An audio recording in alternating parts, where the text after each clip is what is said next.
Bom dia a todos, mais uma vez bem-vindos às reuniões clínicas da Medicina Esportiva da Unifesp. Eu sou o Dr. Paulo Roberto Zeles. Em nome aqui do professor Alberto Pocchini, chefe da disciplina, professor Beno, professor Andreoli, dou as boas-vindas a todos, em especial hoje a Tatiana Vilas Boas Gabi, dermatologista que deu uma brilhante aula na Expand, acabou sendo convidada para repetir o assunto, comandar nossa reunião clínica hoje. Tatiana, bem-vinda. Fique à vontade, se você puder inicialmente se apresentar, não são todos, acho que te conhecem, né? E um assunto, dermatologia e esporte, eu acho que é um assunto novo para algumas pessoas, acho que vai ser um tema muito interessante. Bem-vinda, fique à vontade. Bom dia a todos, muito obrigada pelo convite. Então, eu sou Tatiana Gabi, médica dermatologista, eu sou formada pela USP e eu sou médica assistente lá no ambulatório, no departamento de dermatologia do HC. E eu tenho um ambulatório de doenças unguiais, atualmente eu estou coordenando a enfermaria lá do departamento, e também fico com os residentes, faço checagem, né, com os alunos, e tenho também um ambulatório de doenças que são tratadas com fototerapia. Então, o tema que a gente vai desenvolver hoje são lesões dermatológicas no esporte e o impacto do exercício físico na pele.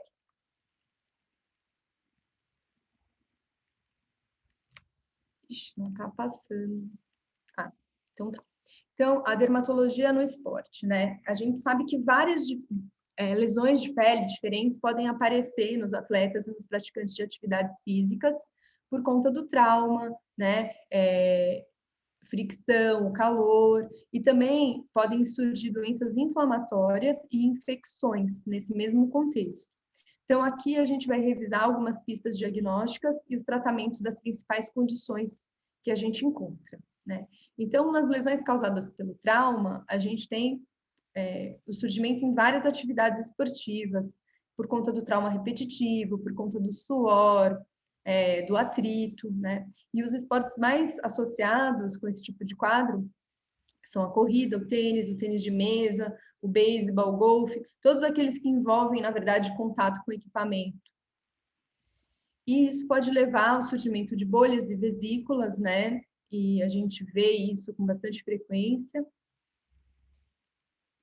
O tratamento disso, na verdade, a prevenção é você evitar que a bolha surja, então, utilizando curativos, usando calçados adequados, meias. E quando acontece, a gente precisa, muitas vezes, drenar o conteúdo líquido da bolha, e a gente sempre deve deixar o teto, porque isso ajuda na reepitelização. Também temos vários curativos que podem ser utilizados. É bem frequente também esse quadro de calcanhar preto, né? Que pode aparecer principalmente nos adolescentes e nos jovens, e são microhemorragias e petequias que são assintomáticas, mas em alguns pacientes isso pode ser confundido com lesões melanocíticas. Então, saber que isso existe, né? Não existe necessidade de tratamento, mas a gente pode fazer uma leve raspagem no local para entender que isso é uma lesão que não é melanocítica. Outra coisa que a gente faz como dermatologista, a gente usa o dermatoscópio, que é um aparelho que a gente tem lá no consultório, e a gente consegue ver se essas lesões elas são de origem vascular, hemorrágica, ou se elas são lesões pigmentadas. E aí a gente precisaria investigar melhor. Além disso, nos pés ainda podem surgir essas pápulas podais piezogênicas, que são, na verdade, herniações do tecido gorduroso através da derme. E isso acontece principalmente quando as regiões são pressionadas. Isso pode aparecer em indivíduos que são ou não esportistas, porém é mais frequente em corredores de longa distância, também quando as pessoas ficam em pé com peso, então levantadores de peso, halterofilistas também podem ter esse tipo de quadro. Pessoas que dançam, ginastas também podem ter. Não existe necessidade de tratamento, mas muitas vezes existe uma dúvida sobre o que é. Então, é esse tipo de quadro. Nada grave, não precisa fazer tratamento. Calos também podem surgir nas áreas de pressão que tem essas queratinas, né? E a gente consegue ver uma pápula dura córnea com centro translúcido. Às vezes a gente tem algumas calosidades que são menos complicadas, que não são doloridas, né? Os calos, em geral, eles podem ser doloridos, e aí a gente pode amolecer ou remover a lesão, e é importante também prevenir esse tipo de lesão através do uso de palmilhas, calçados que tenham outro tipo de trauma para evitar, e existem também alguns curativos que têm um orifício no centro em que a gente pode desviar o trauma para essas regiões e aliviar um pouco a dor. Rachaduras nos pés também são bem frequentes, isso daí aparece bastante no consultório, principalmente em atletas amadores, então mulheres que praticam corrida ou que levantam peso, esteira, elas podem ter esse tipo de quadro nos pés que incomoda pela estética mesmo. E o que a gente orienta é fazer hidratação oclusiva e usar calçados que vão melhorar esse impacto, né? Então, na hora do exercício físico, optar por tênis que absorvem o impacto e fazer uma troca constante desses tênis, não deixar eles ficarem velhos e perderem essa função. E a gente sempre vai fazer um diagnóstico diferencial com micose e com psoríase, que são outras lesões que podem surgir nos pés e que podem ter um quadro clínico semelhante. Aí a gente pode colher o exame micológico direto, né, que vai afastar a dermatofitose, a micose do pé. E no caso da psoríase, a gente vai examinar outras áreas para ver se isso surge, se tem outras lesões em cotovelos, joelhos, couro cabeludo, unhas, que possa mostrar aí a possibilidade de uma psoríase. Esses nódulos de atleta também podem surgir, eles são outra forma do aparecimento do calo, né? Na verdade, eles são mais subcutâneos. Ele não tem tanta hiperqueratose, mas quando tem e incomoda, a gente pode hidratar a região para reduzir essa hiperqueratose. E são essas pápulas ou nódulos cor da pele que são, em geral, assintomáticos. E isso acontece também por fricção ou por trauma de repetição no local. E quando os pacientes se queixam de dor ou se isso incomoda demais, aí pode ser feita a remoção cirúrgica, mas isso é bem raro. E, ocasionalmente, era feita a infiltração intralesional com corticoide, atualmente se faz menos. E, muitas vezes, esse tipo de lesão é até desejado para evitar a formação de bolhas e adequar, assim, o ato ao atleta. Hematomas subunguais também podem aparecer, isso é frequente em regiões, quando existe trauma ou pressão dos pés.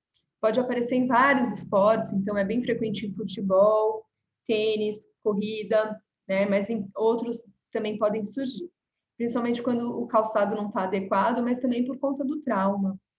E quando é agudo, a gente pode fazer a drenagem da região, e nos casos leves a gente faz só o acompanhamento.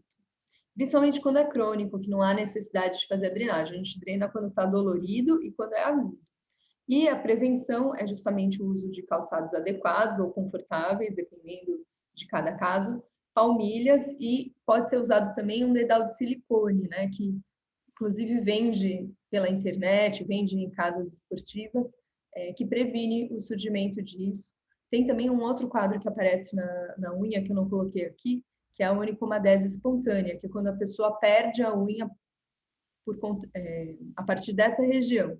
Então, quando acontece muitas vezes, a gente acaba recomendando esses dedais de silicone para prevenir esse tipo de desfecho. Unhas encravadas também podem surgir em pacientes predispostos, também por conta de calçados inadequados. Geralmente acontece no hálux, né? E o tratamento precisa ser muitas vezes cirúrgico, mas a gente tem condição de oferecer tratamentos conservadores, principalmente para atletas que estão em meio de competição. Mas eu tive um jogador de futebol que estava no meio do campeonato, que apareceu com unha encravada, então a gente utilizou só uma órtese no local para ele poder continuar jogando, e depois, mais para frente, daí a gente fez o procedimento. A retronic é um outro tipo de unha encravada que pode aparecer também, é muito frequente com trauma. O trauma pode ser agudo ou crônico. Quando é agudo, geralmente fica bem inflamado, né? A unha encrava aqui na região proximal, como vocês estão vendo.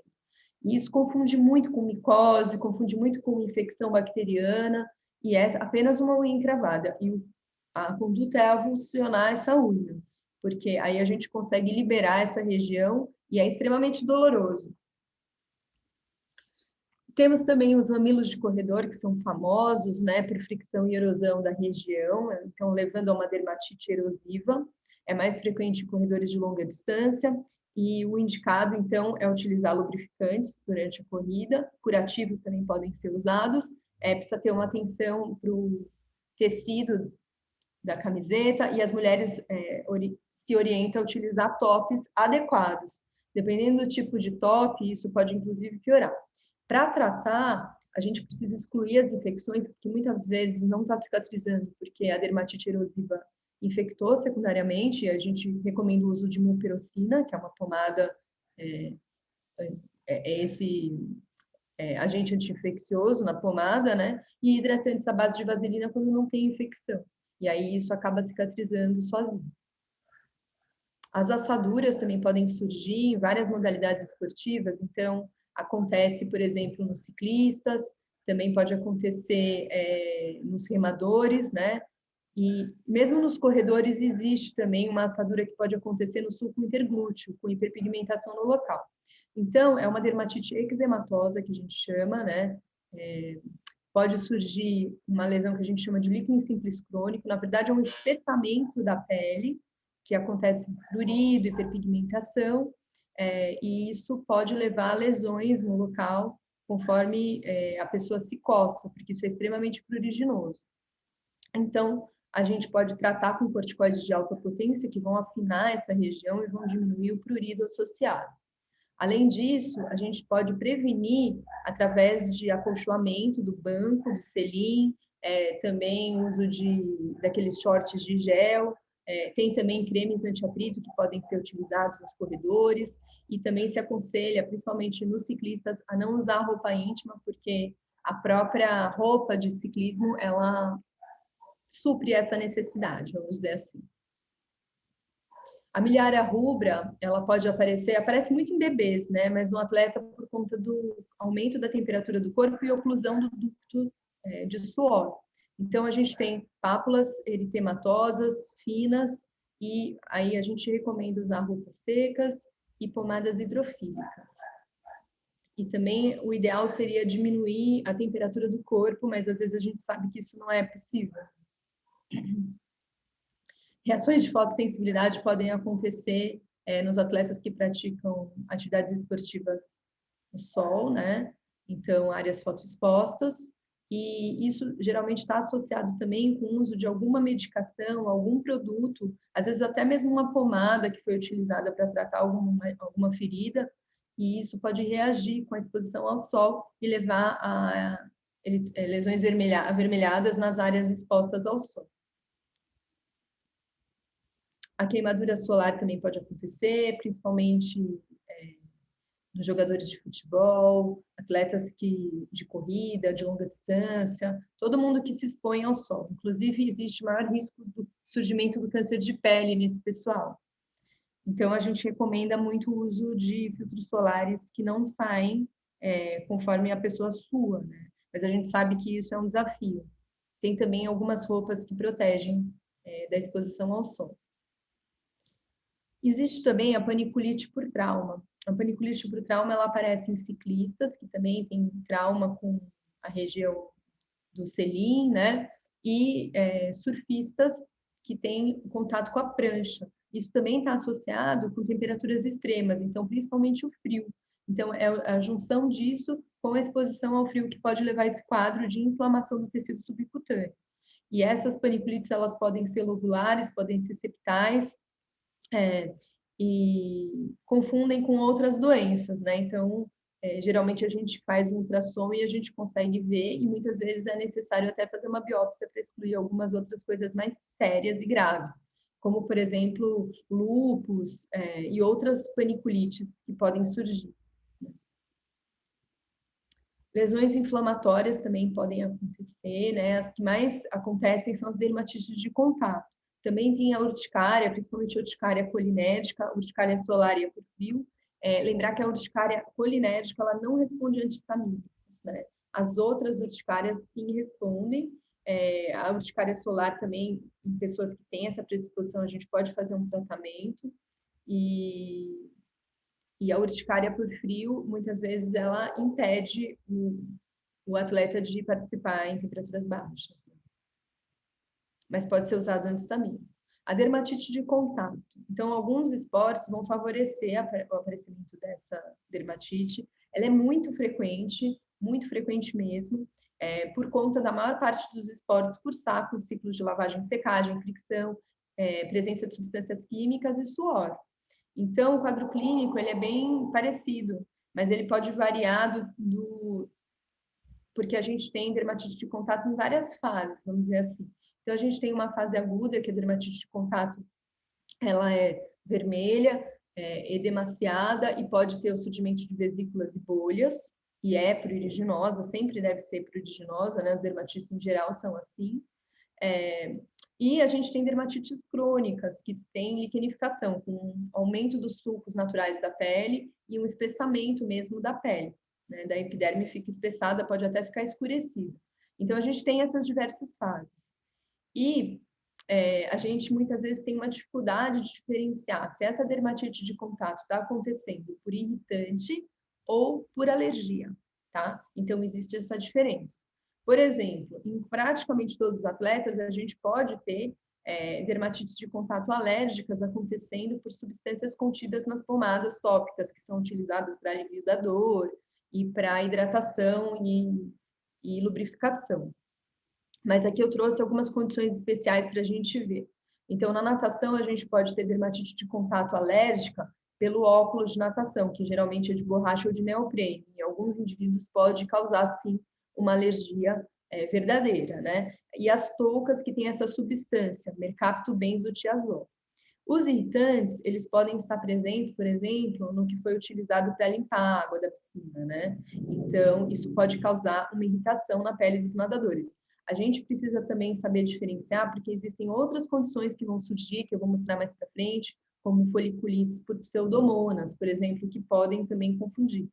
Mas o quadro é um pouquinho diferente. Também na corrida, a gente tem a dermatite alérgica, principalmente aparecendo por conta daquelas pomadas que previnem ou tratam lesões, e também irritantes com os componentes de borracha das palmilhas, né, por conta do grande trauma que tem disso com o piso, né, com o chão. Então, você vai ter um aumento do contato, e isso predispõe, aumenta o risco de você ter dermatite de contato, tanto por irritação quanto alérgica. No futebol, achei bem curioso isso, existe dermatite de contato fotoliquenoide. O que significa isso? São lesões escuras e espessadas, pequenininhas, que podem aparecer nas pernas por conta das plantas, do contato com as plantas que estão presentes no campo. E, além disso, a tinta verde-limão, que tinge lá os gramados, ela também pode levar a dermatite de contato alérgico e por irritante primário. E isso acontece principalmente nas coxas, por quê? Porque os jogadores de futebol normalmente usam meias, caneleiras, até a região do joelho. Então, acaba respingando e levando a lesões na região das coxas e principalmente a coxa interna, que tem também o atrito com os shorts na hora que eles correm e com o suor também. Na musculação e no crossfit, a gente tem dermatite de contato por níquel, que pode estar presente em alguns aparelhos utilizados, e o colofônio, que é a essência de pinho, por algum motivo também está mais presente nesse tipo de atleta. O carbonato de magnésio, né, ele pode ressecar, ele é utilizado para aumentar o grip, né, aumentar o contato, no levantamento de peso, no crossfit, também no atletismo é utilizado, e ele faz com que diminua a umidade das mãos para facilitar esse contato. Só que quando a gente abusa disso, aí você pode favorecer o aparecimento de lesões por irritante primário por conta do ressecamento excessivo das mãos. Vamos falar um pouquinho agora das lesões infecciosas, que podem ser bacterianas, virais ou fúngicas, e são comuns também nos atletas devido ao contato um com o outro também, trauma, o próprio ambiente e a má higiene de alguns equipamentos. Essa pandemia do Covid talvez tenha melhorado isso, né? Porque aumentou a consciência em relação à necessidade de fazer a limpeza de tudo. Então, talvez a gente tenha uma redução desse tipo de quadro, porém, existem coisas clássicas, como a foliculite por pseudomonas, né? que aparece principalmente nos nadadores, e isso acontece mais por conta da infecção por pseudomonas que acontece na fase de reabilitação, quando eles ficam em tanques de água quente e tudo. Essa é a chamada hot tub folliculitis. É uma foliculite que acontece também nos banhistas que usam piscinas aquecidas, e ofurôs, por conta da má higiene dos locais mesmo. E a herpes gladiatorum, que aparece em lutadores, né? Esse até é um lutador americano, juvenil, que ficou fora de uma competição por estar com a herpes gladiatorum, que ele disse que pegou em uma outra competição. Então, saiu isso na mídia. Esse tipo de quadro aparece por conta do contato íntimo mesmo e da presença das lesões, porque existe muito machucado nesse tipo, né, de esporte de contato, em que há realmente lesão da pele e favorece justamente a infecção. Temos também o surgimento de impetigo, que pode aparecer por conta das regiões que são traumatizadas, em vários esportes, então pode aparecer na corrida, pode aparecer no futebol, pode aparecer nos lutadores também. São lesões superficiais, crostosas, que podem ou não formar vesículas. Essas vesículas, em geral, são frustras e evoluem sem sequelas, né? Mas são infecções bacterianas, então elas podem se proliferar rapidamente e é fácil de transmitir de uma pessoa para outra quando tem contato íntimo. Então, se diz que no esporte tem muito compartilhamento de objetos que não são higienizados, inclusive toalhas, né? Então, a prevenção seria evitar esse tipo de contato e o tratamento é com antibióticos, que em geral são tópicos, mas dependendo da extensão, muitas vezes é necessário fazer um tratamento também sistêmico.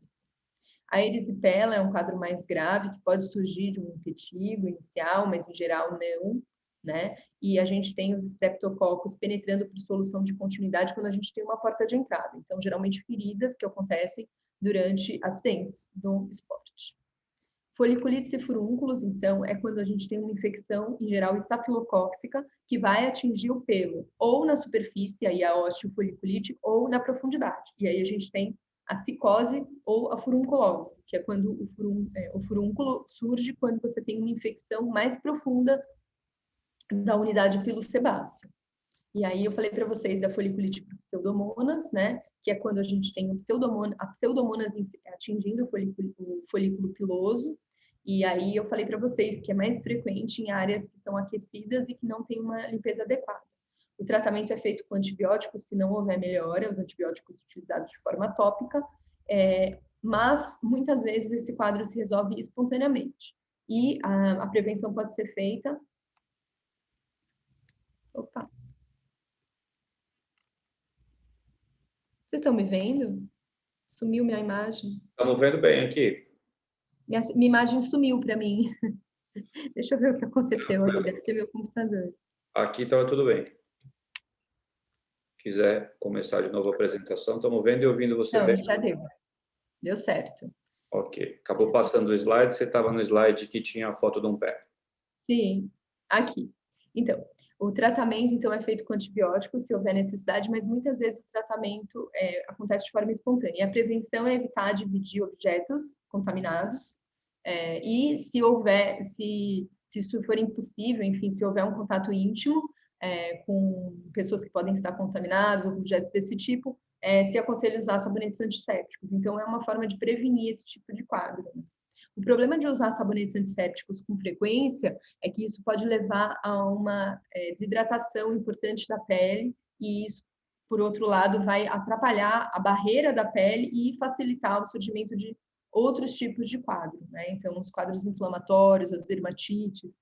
Então, tem que tomar um pouco de cuidado com essa questão dos sabonetes antissépticos em excesso, porque a pele fica muito ressecada e isso pode facilitar o surgimento de outras doenças. Temos também a queratólise plantar punctata, que é esse quadro, é bem mal cheiroso, é úmido também, e é por conta da infecção por Corynebacterium, que é uma bactéria que produz queratinase. Então, a queratinase dissolve a queratina e fica com esse tipo de aspecto. O tratamento é para a gente tentar evitar a umidade dos pés a todo custo e também utilizar antibióticos tópicos, como a eritromicina 2% ou a clindamicina 1%. E para prevenir isso, Troca frequente de meias, né? Evitar que o pé fique úmido, isso pode aparecer em todos os esportes, na verdade, e o uso de talcos antiperspirantes para reduzir a possibilidade de umidade no local que predispõe essa infecção. O eritrasma também é uma infecção causada pelo Corynebacterium. Ele é mais frequente em diabéticos e fora do esporte, mas no esporte, por conta do atrito, do calor e da umidade que fica na região das dobras, isso também pode aparecer, tá? Então, axilas e virilhas são os mais frequentes. O diagnóstico disso, como é muito parecido com uma candidose, com uma tínia, a gente faz no consultório com auxílio da lâmpada de Wood, que é aquela lâmpada ultravioleta. E aí isso tem uma coloração coral, é bem bonito. E aí a gente já sabe que é essa infecção bacteriana específica e a gente vai tratar com a eritromicina oral ou tópica. Em geral, o tópico já é suficiente. E a prevenção é com uma boa higiene, usando sabonetes antissépticos e evitando umidade nas dobras. Então, secar muito bem depois do banho. E a gente sabe que tem esportes que predispõem mais a isso, porque é difícil, né? Por exemplo, o triatlo. Paronique aguda. Então, isso pode aparecer em algumas modalidades esportivas que têm contato com equipamentos, tá? E pode aparecer também indivíduos que traumatizam mesmo. Então, por conta do estresse, acabam arrancando as pelinhas da unha e leva a esse quadro de paronique aguda, que muitas vezes é necessário você fazer a drenagem do local e entrar com antibiótico via oral. Verrugas podem aparecer em qualquer lugar, né? Nos lutadores, elas aparecem em outros locais. É mais frequente em indivíduos predispostos, é mais frequente também nos pés. E pode doer, né? É causado pelo HPV, que é um vírus, é um popova-vírus que leva a esse tipo de quadro. E a gente confunde, às vezes, com calo, e para a gente fazer o diagnóstico diferencial, a gente tem que ver os vasinhos trombosados das verrugas, que aparecem como pontinhos pretos. Então, não é infrequente o indivíduo confundir uma verruga com um calo e cutucar e espalhar isso para outros locais, porque é uma lesão infecciosa. E confunde mesmo com os calos. E a gente tem esse quadro, que é a verruga em mosaico, que ela é bem plana, assim.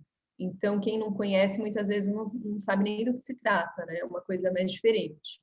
E quando a gente raspa também com bisturi, a gente consegue visualizar esses pontinhos escuros, que são os vasinhos trombosados causados pelo HPV. E a gente pode usar soluções queratolíticas, pode usar o ácido nítrico fumegante no consultório, que é meu tratamento de escolha, eu acho que é super bom. Fica amarelinho o local, não sei se algum de vocês já fez. E também a crioterapia, que não é muito indicada nesse tipo de verruga que acontece na planta, porque ela é destrutiva, ela machuca demais, então é uma coisa que a gente reserva para outras verrugas em outros locais, sabe? O molusco contagioso também pode surgir, é frequente em lutadores, é chamado de verruga dos lutadores, né? É um poxvírus que causa, e as pápulas podem ser umbilicadas e cor da pele. O tratamento é com curetagem, a gente cureta isso e passa iodo, né? Também é possível fazer uma crioterapia e existem tratamentos caseiros que a gente pode fazer com potassa, né? Que é o KOH, numa concentração X que não irrita tanto a pele. O herpes que eu falei para vocês, né? Ele aparece em lutadores, mas pode aparecer em outros locais, e principalmente indivíduos predispostos. A gente sabe que os atletas, eles estão sujeitos a muito estresse, né? Físico, mental, psicológico, e isso favorece o surgimento desse tipo de infecção. A Tinea cruris, né? Que temos que fazer o diagnóstico diferencial com as candidoses e também com o eritrasma. E o próprio intertrigo, né? Então, são todas regiões, são lesões que surgem nas áreas de dobras, e a gente precisa saber se é só o trauma, né? O atrito, então é só uma assadura, ou se já tem um fungo, se tem uma bactéria, ou o que está acontecendo ali, para a gente poder fazer o tratamento.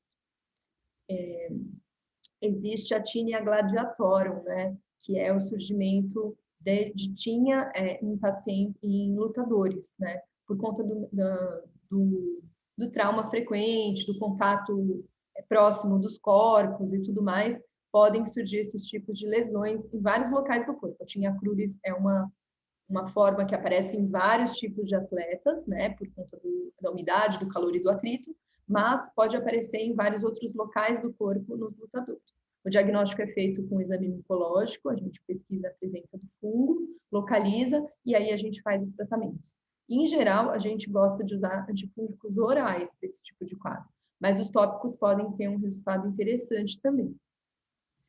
A ptiríase versicolor, ela não é tão frequente assim, ela pode aparecer em qualquer... na verdade, ela é muito frequente, mas ela não é especialmente comum em atletas. Mas existe a foliculite ptirospórica, que é o mesmo fungo surgindo, formando lesões de foliculite. E isso acontece principalmente por conta da presença de roupas úmidas sobre o corpo, né?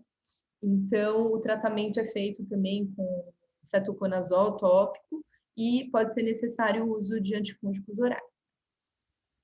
A escabiose também pode aparecer, né? Principalmente quando tem muita gente junta, né? Dormindo ao mesmo tempo e tudo mais. E é extremamente pruriginosa, né? E a gente precisa fazer o diagnóstico através do exame direto, ou a gente pode fazer o tratamento sabendo que tem várias pessoas que tiveram contato se coçando ao mesmo tempo. E aí a gente pode usar a permetrina tópica ou a ivermectina oral. A varicela também é uma coisa que pode aparecer, né? A catapora. E muitas vezes precisa ser feito um tratamento com medicamentos orais. Então, resumindo, a gente viu aqui os principais problemas dermatológicos comuns, como eles afetam os atletas. Muitas dessas lesões infecciosas que eu falei para vocês, principalmente em luta, inviabiliza a participação do atleta na competição, e isso tem regras específicas para cada modalidade, né?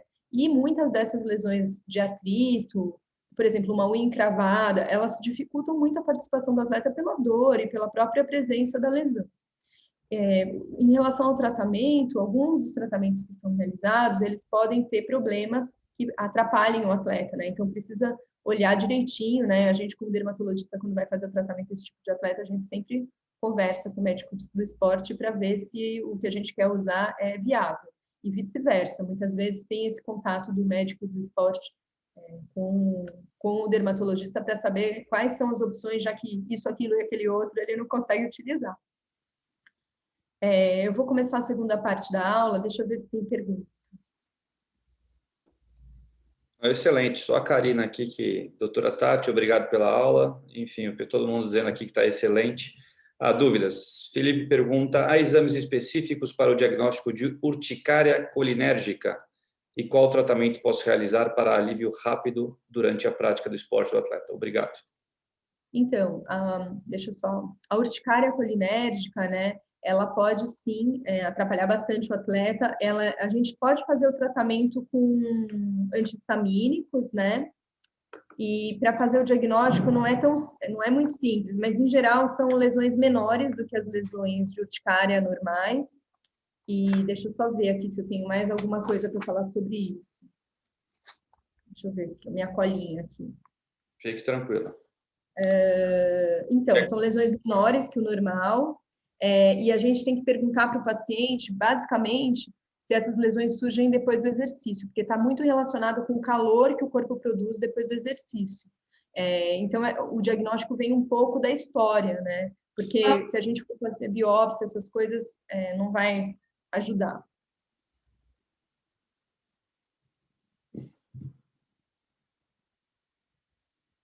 E se os sintomas não forem controlados com anti-histamínicos, a indicação que a gente tem como dermatologista é de evitar o exercício. Eu sei que isso não é uma possibilidade aí, então o anti-histamínico tem que funcionar.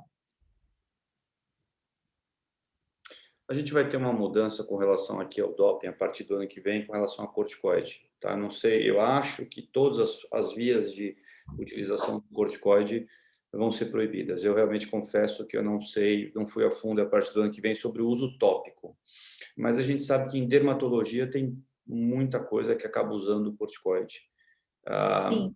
A gente consegue tratar sem o corticoide essas lesões? Depende do que sabe? Mas, assim, a gente tem algumas possibilidades fora do corticoide para algumas doenças específicas. Então, por exemplo, a dermatite atópica se a pessoa tiver lesão de dermatite atópica, a gente consegue usar um tacrolimo, né? Se a pessoa tiver lesão de psoríase, em vez do corticoide, de repente a gente consegue usar um análogo da vitamina D. Então, são algumas possibilidades fora do mundo dos corticoides, porém, dermatite de contato é muito difícil você conseguir tratar. Claro, você precisa afastar o contactante, mas é muito difícil você se livrar da lesão sem você utilizar um corticoide. Legal, muito bem. A Maíta aqui também tem uma pergunta. O que você acha do creme não sei se é assim que fala, chamois para prevenir assadura no ciclista? Eu não conheço especificamente esse creme, tá? Mas assim, em geral, os cremes são cremes de barreira, que vão justamente lubrificar as regiões que estão em mais atrito, para evitar que você... É como se você criasse uma superfície por cima, para evitar mesmo que esse atrito chegue a lesionar a pele, né? Cause uma dermatite friccional na pele. Então, existem vários tipos. Em geral, eles são baseados em vaselina e outros tipos de produtos protetores, né? Uma hidratação por oclusão e deslizamento, facilitando o deslizamento. Essa hidratação por oclusão, o mesmo princípio do hipoglós? Então, eu não gosto muito de hipoglós para nada, assim, porque o hipoglós ele tem vitamina A, que é fotossensibilizante, ele tem óxido de zinco também, que pode ser irritante. Então, assim, a gente usa depois que o problema apareceu para cicatrizar, né? Mas jamais para prevenir nada. Eu sei que o surfista usa hipoglós no rosto para evitar a exposição solar, e isso é Usa e terrível. ainda fica no sol. Isso é um problema? É um problema, porque a gente tem hoje em dia filtros solares com óxido de zinco micronizado. Então, você consegue uma proteção solar excelente, sem precisar ficar com aquele aspecto, né? E produtos direcionados mesmo para o uso sob exposição solar, junto com outros filtros químicos que vão ajudar na exposição. Então, assim, todos esses esportes de exposição intensa ao sol, os atletas correm risco de desenvolver câncer de pele. Então, é super recomendado o uso de filtros solares, né? E a gente tem filtros solares bem interessantes hoje em dia, direcionados mesmo para o atleta, que não saem tanto na água e de fácil aplicação também. Eu vejo que muitos usam para assadura, né? Passa na axila ou mesmo no Sim. pescoço, quando você está com roupa. Para assadura, numa região que não está exposta, você acha que é válido ou já existe coisa muito melhor do Então, que... existe coisa muito melhor, né? Existe um monte de produtos direcionados mesmo para isso, assim, ceramidas que são usados, cremes de barreira mesmo. Mesmo para bebê tem coisa melhor, que são produtos que vão ter aquela espessura grossa, né? Parecida com hipoglós, aquela coisa que fica no local, mas que não tem essa composição, tem composição de substâncias que são mais interessantes para formar a barreira cutânea. Beleza, eu usei bastante hipoglós nos meus filhos, então eles sofreram um pouco mais do que deveriam. Mas era um tal de hipoglós de amêndoa, que eu não sei se muda nada, mas eu lembro que eu comprava isso na E farmácia. tem óleo de amêndoa. Olha, eu estou pensando, tem mais uma pergunta aqui. Eu estou pensando, Tatiana, eu sei que você tem uma segunda parte da aula, mas a gente convidar você para depois falar sobre os benefícios numa outra oportunidade, porque eu não quero que fique corrido. Eu acho Tá que tem bom. bastante coisa que você falou. Aí, talvez agora a gente acabe atropelando um tema, e eu acho que é um tema fantástico para a gente. O que você acha? Tudo bem? A Não, gente marcar tranquilo. essa segunda parte, talvez para setembro, outubro, e ter essa oportunidade de discutir de novo com você, pode ser? Pode, claro. Vou fazer essa pergunta aqui, então, do Pedro. Se vocês tiverem mais perguntas, gente, os benefícios, então, da prática de atividade física, as lesões dermatológicas, nós vamos deixar para uma segunda oportunidade, justamente para a gente não atropelar tudo aqui. O Pedro pergunta, excelente aula, em relação à orientação de top para mulheres corredoras. Tem algum em particular para evitar essa dermatite no mamilo? Então, olha, o ideal é que não se use nada de algodão, sabe? Porque o algodão, ele realmente prejudica mais. Existem tops específicos mesmo para isso, né? Eu não sei agora te falar exatamente qual é a composição do tecido. Agora, algodão eu sei que realmente, por ser uma fibra natural, ao mesmo tempo que você tem uma maior evaporação e tal, mas para esporte não é tão indicado porque existe muito atrito. Então, existem fibras que são sintéticas, junto com fibras naturais, toda uma coisa industrial, assim, bem interessante, que vai fazer com que, né, aqueles tecidos inteligentes, que você disperse o calor e, ao mesmo tempo, evite o atrito. Tem uma pergunta também, pessoal, se tiverem mais alguma coisa, fiquem à vontade, com relação a corredores, né? Aquele uso de silicones para proteger essas lesões que são por microtraumas ou por pressão. Muitos dizem que não se adaptam a isso. Tem algum tipo específico que você orienta, algum tamanho, ou tem que usar um calçado maior? Porque na prática eu vi que você fala, mas todo mundo parece que assim fala, já me acostumei com a unha caindo e segue a vida, né? E você vê aquele Você diz pé aquela horroroso, capinha? preto, a unha... Oi? A capinha de silicone para colocar Isso. no pé? Realmente, na verdade, é isso que você falou. Tem muita gente que não se adapta porque sente dor, porque às vezes aperta. Então, a ideia é comprar, porque assim, tem uns que são muito apertados realmente, mesmo que você não esteja fazendo nada, só de você colocar, você já sente um aperto ali, é complicado. Eu consigo convencer mais os meus pacientes que são tenistas a usar. Eu vejo que os corredores têm maior dificuldade, porque realmente o impacto é maior, e é o que você falou, a pessoa prefere perder a unha.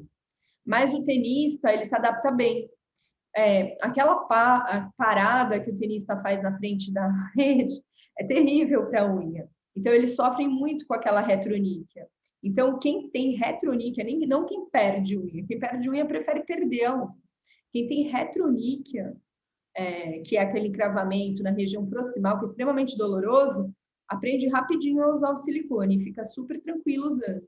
Porque acho que a dor é pior, né? Eu acho que a dor de perder uma unha é inferior à dor de usar o silicone e a dor de ter uma retroníquea é maior do que a dor de usar o silicone. Então, acho que as pessoas elas vão pelo que menos impacta. A minha dica é de usar um silicone que se ajuste mesmo ao pé, né? Então, a gente comprar levemente maior, porque mesmo o maior ele vai apertar. Se você comprar um justo, não tem como usar. Eu já tentei, assim, eu andei comprando uns para ver o que eu recomendo para os pacientes, e realmente ele é extremamente apertado. Mas funciona muito bem. Tá ótimo, excelente. A Gabriela volta aqui e pergunta, acho que o que mais fez sucesso aqui é a urticária colinérgica. Tem como prevenir ou atenuar os sintomas?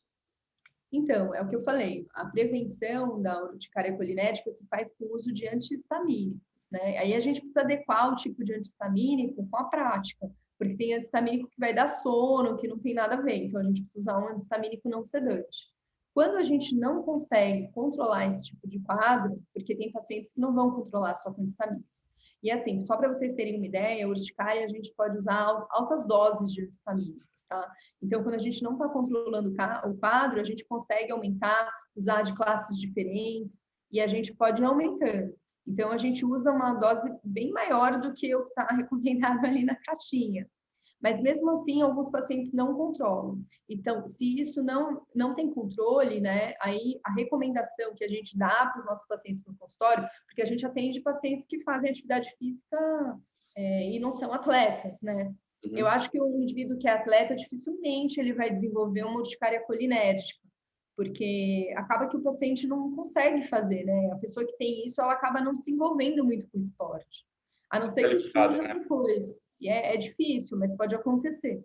E então, assim, se não controlar com anti-histamínicos, a nossa recomendação é que não faça o exercício, ou que tente trocar de modalidade, mas seria isso. Eu fui olhar aquela hora para ver se tinha alguma recomendação da UADA em relação aos anti-histamínicos, mas parece que não tem. Tá. O Vitor pergunta para a gente que o curativo de hidrocoloide para manejo agudo da bolha é indicado? Obrigado, Sim, tchau. pode ser utilizado, mas assim, sempre a gente vai fazer o quê? Remover o conteúdo da bolha, sem remover o teto. É assim, a recomendação que a gente dá para os pacientes é jamais furar uma bolha. Porém, a gente, médico, né, a gente tem como fazer isso de uma forma sem causar uma infecção para o paciente. Então, a gente vai fazer uma limpeza do local, vai usar uma agulha estéreo, e aí a gente esvazia a bolha sem remover o teto da bolha. Se a gente deixa a bolha, o que pode acontecer, principalmente em atleta, né? Eles vão continuar fazendo exercício, vão continuar fazendo aquele e aquela bolha vai romper de forma errática. E quando ela romper de forma errática, você vai ter uma avulsão daquele tecido que está por cima, que é justamente o melhor curativo para essa bolha cicatrizar.